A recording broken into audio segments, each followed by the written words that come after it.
estar con el laburante, se van a reunir con esta señora. Es vergonzoso, la verdad que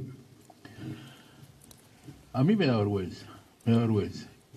No sé que van a venir a nosotros y van a, ya, como han dicho, cualquier cosa han dicho.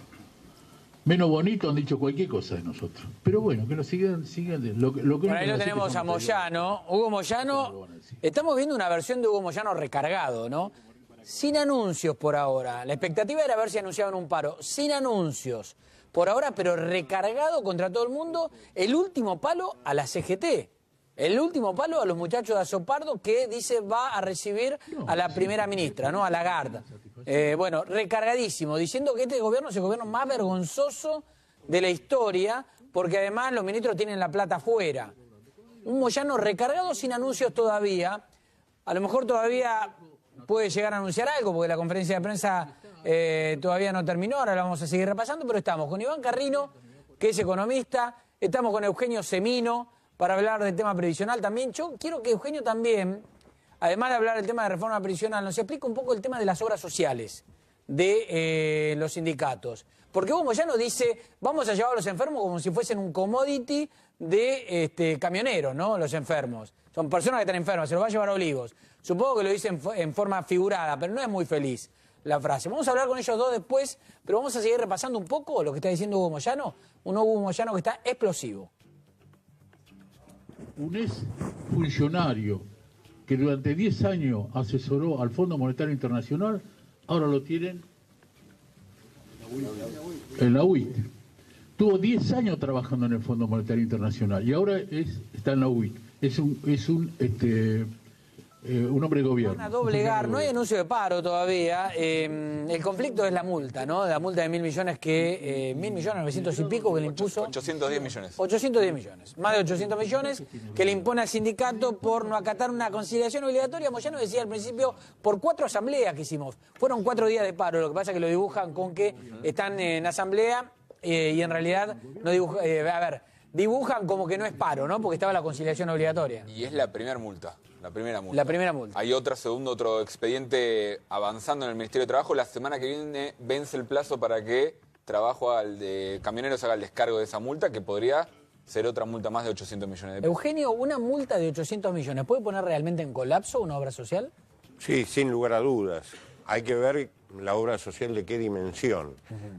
Sobre todo las más chicas, hoy... Cuando digo hoy, lo digo en términos históricos. Ya desde hace varios años vienen con problemas muy graves en términos de lo prestacional, al punto tal que la mayoría dejó de atender a sus jubilados. Digo, por caso, una de las que más reconocimiento tiene por parte de quienes se van jubilando, que es Docentes, OSPLAN, ya en diciembre de 2012... dejó de aceptar, son obras sociales... ¿Y quién los atiende esos jubilados? ¿PAMI? PAMI, es decir, hay una cantidad de obras sociales nacionales que están en un fondo de redistribución con el PAMI, por lo cual...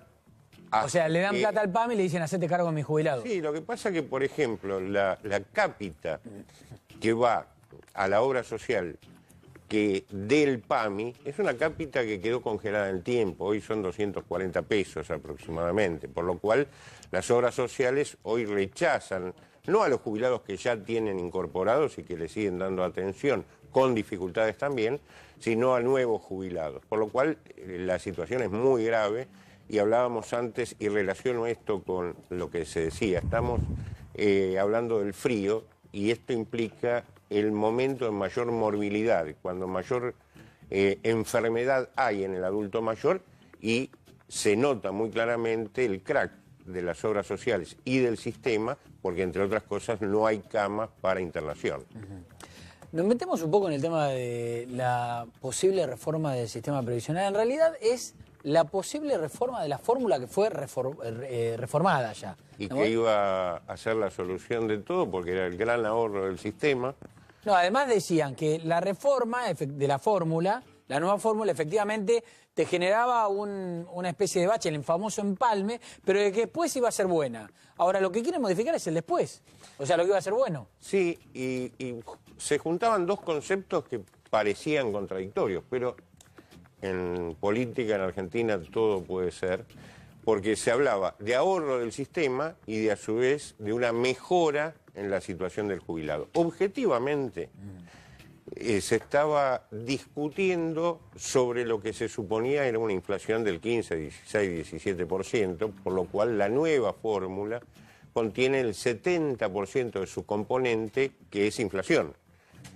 Obviamente, como cambió ese guarismo, ahora la nueva fórmula, con esta inflación, va a dar un número bastante similar al anterior, a fin de año, con el último reajuste de diciembre, también en términos ficcionales, porque va a dar un porcentaje cercano a lo que va a ser el índice general de inflación, pero con mucho menos poder adquisitivo por parte del jubilado, porque la canasta del jubilado tiene sus componentes particulares que no son contemplados en ese índice. Y la canasta general. sí se ajusta, sí va con inflación, bien de la mano. Ahora, Con Eugenio... mucha inflación, perdona, porque hay muchos insumos que consume el jubilado que están relacionados directamente con el dólar, por ejemplo, medicamentos.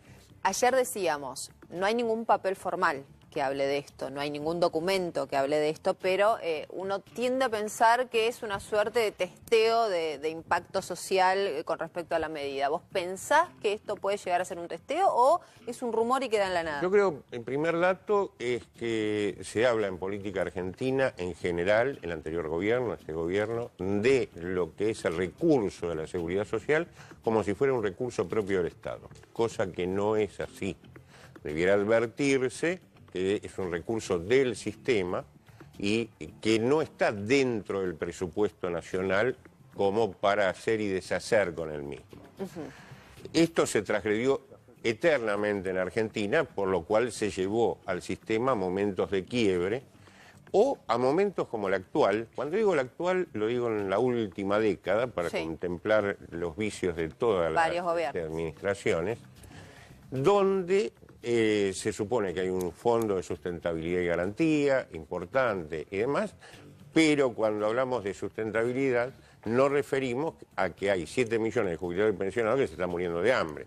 Vale decir, la sustentabilidad está dada hoy por la falta de cobertura de las necesidades básicas de quienes están en el sistema. Eugenio, está bárbaro cómo estás analizando todo, porque además sos una de las personas que más conoce en Argentina del sistema previsional y de jubilados también. Más viejo. Ahora, no, bueno, está bien.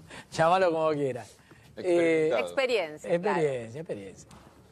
¿Qué información tenés? Información. Porque obviamente desde el punto en donde estás, desde la posición en la que estás, también tenés información y también te interesás por tener información para saber qué se viene.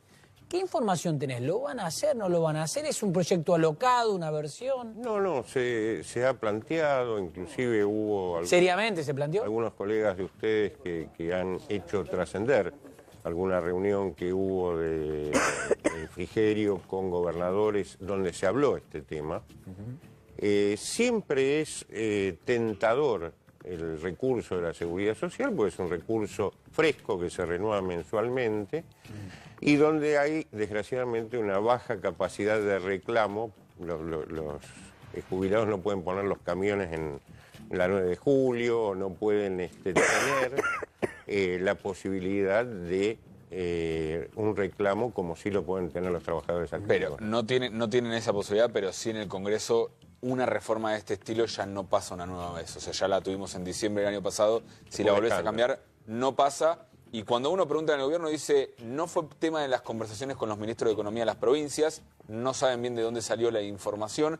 Sí se habló del tema ANSES y la devolución que le hace el Estado Nacional a las provincias, pero no de modificar la fórmula. Esto no quiere decir que no vaya a pasar, porque 1000 veces se desmiente algo y después todo posible. Lo hacen, pero políticamente saben que pierden por donde sea en el Congreso. Yo creo que lo del 27 de diciembre, más que con la fórmula, que dio mucho debate y demás, pero cuando se estaba debatiendo un punto más, un punto menos, en realidad se estaban debatiendo 2 cafés para el jubilado, porque un punto sobre un haber de 8.000 pesos son 80 pesos mensuales. Entonces, en realidad, 2 cafés más o 2 cafés menos son atractivos para discutirlos quienes tenemos la panza llena, pero para el que sufre las consecuencias, en realidad lo que había que discutir era la recomposición de ese haber. En realidad, sí. Sí, claro, Iván, dale. Métete, Iván, dale que estamos... Sí, no, porque el tema de... Me parece que hay que precisar, ¿no? Recién acá el experto hablaba de jubilados que se mueren de hambre. Sí. La verdad que para lo digo hacer simbólicamente. Bueno, está, pero viste que después la gente dice, no, los jubilados se mueren de hambre en este país. Pero la verdad que lo que vos tenés que comparar es el ingreso mínimo de última del jubilado, que está más o menos 8.000 pesos, por ahí hay una actualización, pero digamos 8.000, contra la línea de pobreza. Y la línea de pobreza es alrededor de 5.000, por lo menos datos comparables de diciembre del año pasado, 8.000 contra 5.000. Es decir, el jubilado que cobra la mínima no es pobre, y mucho menos se muere de hambre. O sea, de acuerdo a la estadística del INDEC, de la canasta... Esta es la línea de pobreza individual. La línea de pobreza individual. Entonces, un jubilado que cobra la mínima cobra 8.000, la canasta, la línea de pobreza es 5.000.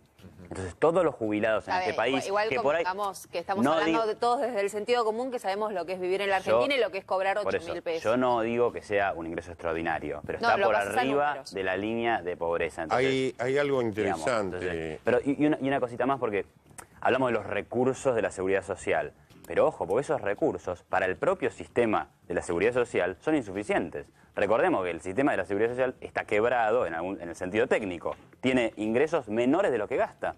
Y ese exceso de gasto es del 3% del PBI. O sea, es la mitad del déficit fiscal de la Argentina. Sí. Entonces, ahí están. Pero pará, Iván, ¿qué querés decir con eso? ¿Que se puede manotear ahí? No, quiero decir que no hay recursos. Son insuficientes. No hay unos recursos que sobran de la seguridad social que alguien podría manotear. No alcanzan. Bueno, pero podés pagarle en vez de 8.000 menos y eso no sería un...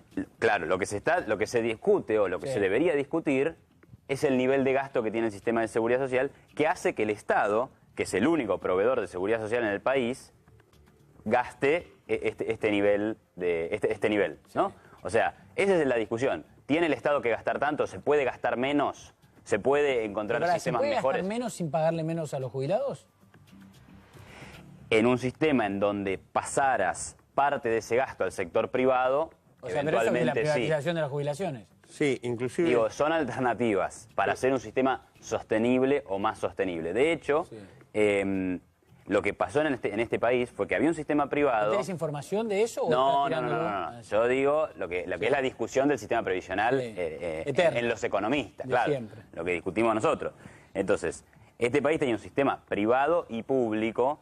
Se invitó a los privados... ¿Estás hablando de las AFJP en su momento? 2008. Se invitó a los privados a pasarse al público. Ese traspaso fue mínimo cuando el pedido fue voluntario. ¿Y qué hizo el kirchnerismo? Lo hizo obligatorio. Ahí sí hubo un manoteo de fondos y ahorros. Te explica que íbamos al colapso con las AFJP. Bueno, hay muchas explicaciones. No, yo no veo. Vos no lo veías. No había ningún colapso. Había plata porque el sistema hoy, es decir, lo que cobra un jubilado no es producto de lo que ahorró en el pasado, es producto de lo que le están cobrando de impuestos a un trabajador hoy. Sí, sí. En su momento, en esos fondos privados, había dinero del futuro jubilado. Eran ahorros propios que a la larga te financian tu vida postlaboral. Ese es el sistema de capitalización, que es distinto al que tenemos hoy, es un sistema de reparto y que está quebrado acá, pero está quebrado en el mundo. En el mundo, ¿cómo se viene solucionando esto? Se sube la edad jubilatoria. Entonces, eso es una manera de defoltear esa deuda. Yo me comprometí a pagarte a vos a los 65 años y después te digo, ¿sabe qué? Te pago a los 67. Eso es incumplir una deuda. Y así es como se viene resolviendo este tema de que no hay plata para pagar los sistemas previsionales. Bueno, nosotros tenemos el mismo problema. Creo que es una mirada con la que disiento porque es monocular, digo. No es una mirada holística y sí se ha resuelto en otros países. Es cierto que el envejecimiento se dio en todo el mundo, pero es cierto también que el nivel de nuestros jubilados no es el del resto del mundo. Está parecido al resto de Latinoamérica. Sí, pero nuestro gasto previsional está en el top 5 de la organización de la OCDE. O sea, estamos a nivel de Italia, Noruega, Francia. Pero, a ver, yo participé en otros países de reformas previsionales, en Suecia, en el Pacto de Toledo en España en el 94, y se discutieron estas cosas holísticamente, viendo todo el panorama y teniendo en cuenta que estamos hablando de seres humanos. Un ser humano en Argentina con 5.000 pesos, 8.000 pesos, y vuelvo a la metáfora, se muere de hambre en términos de que no tiene libertad para decidir sobre su recurso. Estamos hablando de un tipo que trabajó 30, 40 años y que el Estado argentino, a través de las diversas administraciones, le afanó la guita, digo afano no en términos de dedicación, sino de robo. Haberle sustraído, para que nos entiendan, sus recursos. Y ahora lo vemos como un clavo social. Y tenemos 7 millones de clavos, porque son 6 millones de jubilados y pensionados, tenemos 1 millón de discapacitados que cobran 6.000 pesos. Y es un tema a resolver, porque te agrego lo que no se ve y no se incorpora en el análisis. Primero, las características de la canasta del jubilado. Nosotros estamos pidiéndole a Todesca conciliar, la hacemos hace 10 años la canasta, con un método muy sencillo, con recursos que no son los del INDEC, pero planteamos conciliar los criterios para elaborar esa canasta. Todesca, el titular del INDEC. Exactamente. Y por otra parte, a su vez, lo que estamos viendo es que el Estado argentino, a través de sus diversas administraciones, las anteriores y la actual, en el que menos gana, en el que está en 7, 8, 9 mil pesos, es en el que más gasta. Perversamente, hay programas municipales, programas provinciales, nacionales, alimentarios, de medicamentos, de subsidios, que por ahí en el de 8.000 se está gastando 40 o 50.000 para tener a un ciudadano que está dependiendo... ¿Pero vos decís que si le das los 40.000 y no le das los otros subsidios sería mejor? No, te digo que lo que hay que tener una mirada contemplando todas estas situaciones y contemplando que en muchos de esos países a los cuales refería se interpretó al adulto mayor como un consumidor fenomenal en lo que fue la conversión de las monedas al euro en el 2002. Los grandes protagonistas en Europa fueron los jubilados. Banquen un minuto, Eugenio, porque es muy interesante lo que estamos hablando. Hace mucho que no lo abordábamos de esta manera. Está bueno, los jubilados están interesados en esto, todos estamos interesados en esto. Iván, yo te quiero preguntar algo y después lo seguimos porque tenemos que ir a un móvil y después lo contestás. Dijiste, estamos al nivel de gasto o de inversión o como quieran llamarlo, a nivel de Italia, en gasto social, en previsión social, ¿no? Ahora, ¿y cómo un jubilado de acá no está igual que el de Italia entonces? ¿Dónde está el curro? O sea, ¿qué pasó? Si estamos destinando la misma cantidad de plata para los jubilados en proporción que Italia, ¿por qué el jubilado de Italia está bárbaro? Y acá, digamos, el jubilado de Italia, que hay jubilados acá, italianos que dicen, suerte, a mí me salva porque cobro la jubilación italiana, ¿o no? Bueno, ¿por qué el jubilado de acá, si el Estado argentino está destinando lo mismo en proporción que destina Italia, no está igual que un jubilado italiano? Pero espera, lo vamos a contestar dentro de un ratito.